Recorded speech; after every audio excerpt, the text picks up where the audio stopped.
Never intended to write a book.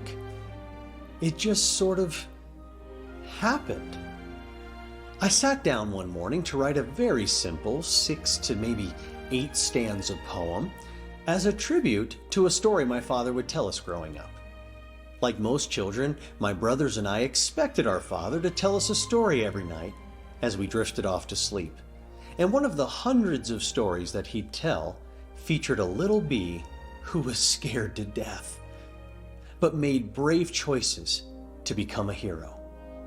Now, at the end of that story, Dad would punctuate it with a phrase that has stuck with me my entire life. He'd say, "Be noble." Well, those 8 stanzas, they grew into 18, which grew into more, and then a chapter was formed. And when I presented it to him, his eyes widened, like I was introducing him to a grandchild, something of his own flesh and blood. So for the next few years, we would form the plot together. I'd write more lines and send it to him every morning, and we'd really talk, about the meaningful things of life. That little poem grew into 30,000 words of easily understood verse that reads just like a story. But it's not a children's book. It's truly unique in the world of literature. But one morning, the writing stopped. My blinking cursor was no longer an impatient tapping finger waiting for the next line. It had become a heartbeat of something alive and ready to exist. Legacy was done. 14 chapters, punctuated not with the end, but with be noble. Now, I imagine that most authors celebrate this moment when the work's done, but remember, I didn't set out to be an author. This project was a bridge that connected me with my father. And now that the story was done, it was like the music stopped and the dance was over. So now what? "Let's publish it," he said.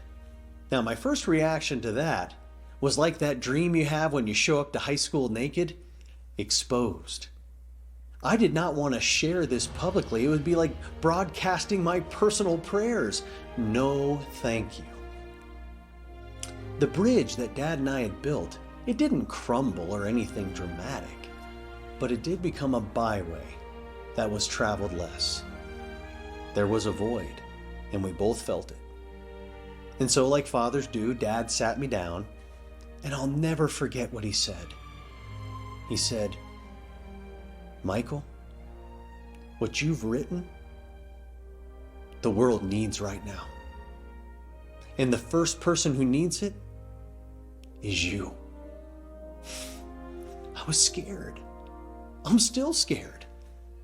But Legacy is a book that addresses fear in all of its many forms and shows the reader the real meaning of courage.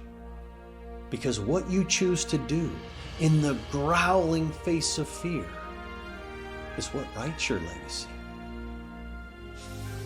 So here I am, at the edge of the unknown, facing insurmountable odds, fighting whispers of self-doubt, just like the little bee in the story.